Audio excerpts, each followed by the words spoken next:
Hi all. Today we're going to talk about chapter 1 in forensics biology, and this is going to be forensic science and observation. And the big key here is observation. My name is JP Vermitsky, and I am your professor for this course. So what is forensic science? Forensic science is using science and a wide background of science. This could include biology, chemistry, toxicology, medical doctors. So a whole range of physics, a whole range of individuals to help resolve legal matters. Engineers, pretty much a lot of experts will contribute to this field. The forensics investigator's job is to collect and examine physical evidence. Um, then they will also report their findings to law enforcement. And most likely, they will testify as expert witnesses in court. Although we typically have a forensics investigator that is in charge of managing a particular case, oftentimes this is a team of individuals or lab support that will help to contribute to the investigator's overall conclusions. Now, the tools of the forensics investigator is primarily observation. Um, you need to observe a crime scene. You need to document a crime scene. It is very, very important that, pictures are taken, video is taken, because a crime scene may not indefinitely stay a crime scene. A lot of times the crime scene needs to be released back to whoever owns that area or, you know, the entity that's in charge of that area. And you want to make sure that you have all of the information that you need. And observation is very, very important. Once you observe a particular area, you need to then interpret and report findings. Now, the interpretation might require additional testing. It might require expert witnesses in order to come to an overall conclusion, which would be included in your findings.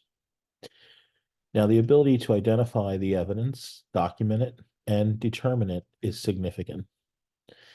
And this is very important. You need to know what you're looking for. You need to establish, um, you know, things like chain of custody. You need to establish, uh, essentially, you know, what you have documented. And you can't just make statements saying that, we believe that, this person committed this crime. Okay, that might be a conclusion, but you need to have evidence that supports why you believe that individual committed that crime. So what do forensic scientists do? Big part of their job is observation. And not only observation, but then applying what they have observed.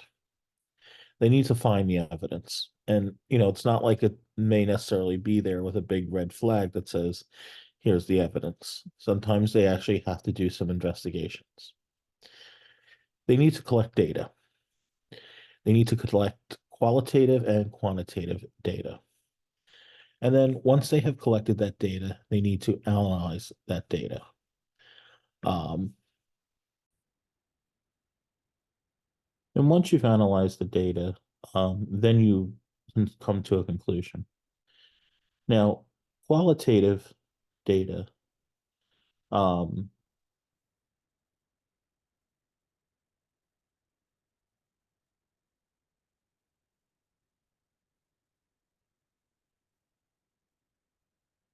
sorry, qualitative data describes qualities or characteristics. It is collected using questionnaires, interviews, or observations, and frequently appears in a narrative form. For example, it could be notes taken during the investigative process, um, interactions with witnesses, eyewitnesses, or discussions with eyewitnesses, So it's more of a characteristic collection of information. Quantitative data, on the other hand, measures values or counts, and they are expressed as numbers. How many people were at the scene? How many bullets were found? Or how many stab wounds were found? So it's something that is measured versus qualitative, which is more of a characteristic. Now, communication is very important. Most forensic scientists will become eyewitnesses. Not eyewitnesses, sorry. Most forensic scientists will become expert witnesses.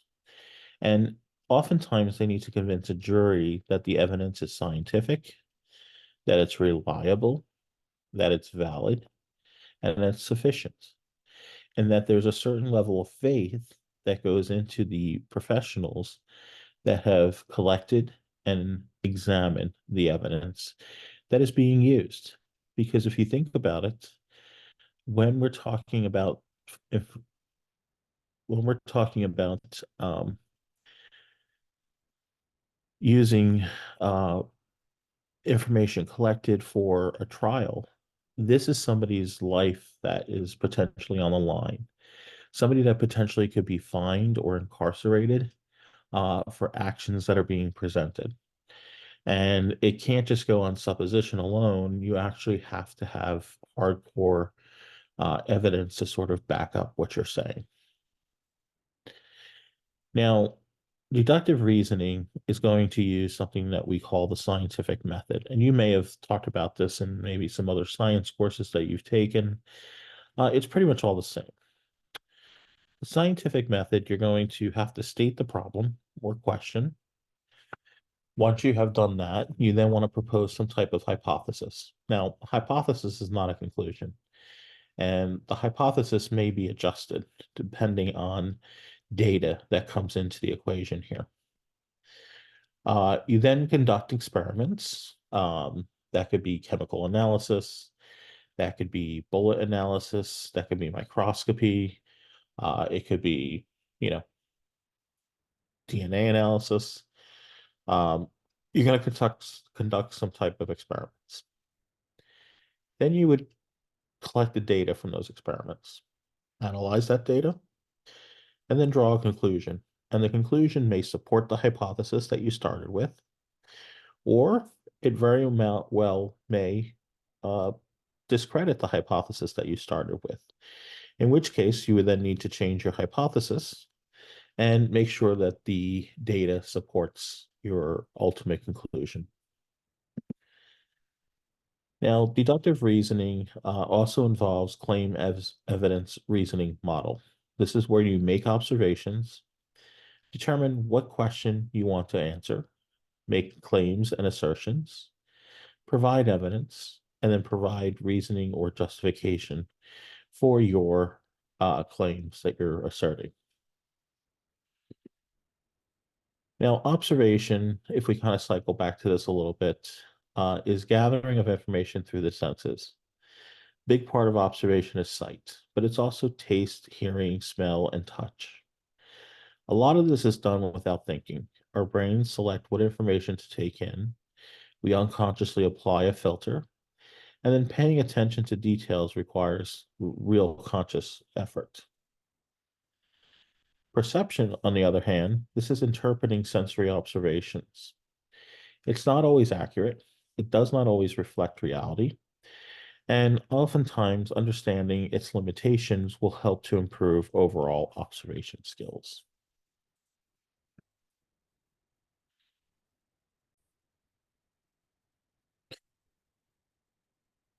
Now, oftentimes when you look at observations made by witnesses, you have to be careful with what the witness is telling you.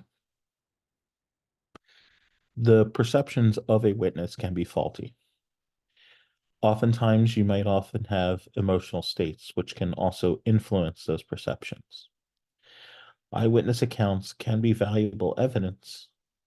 However, eyewitness accounts should always try to be supported by actual quantitative information or data as well. And many factors can actually affect the accuracy of eyewitnesses. And I want to stress something here. It may not be that the eyewitness themselves is trying to mislead any investigators or forensics and personnel at all. It's just that unfortunately, sometimes what they are perceiving might not actually be in reality of what they're observing. So eyewitness accounts can vary considerably from person to person. They require discrimination between fact and opinion. They use they're used to sequence the events. And the Innocent Project is a nonprofit that has found that eyewitnesses identify contributing up to 70% of wrongful convictions, meaning that people that have been released after being incarcerated and convicted uh, is because the eyewitness accounts was not fully supported by actual data or retesting of things, found that the eyewitness accounts is not actually what happened. Unfortunately, there is a huge backlog in a lot of this. And unfortunately, also, before DNA evidence was really something that existed and was widely accepted, a lot of times eyewitness accounts are what convicted people.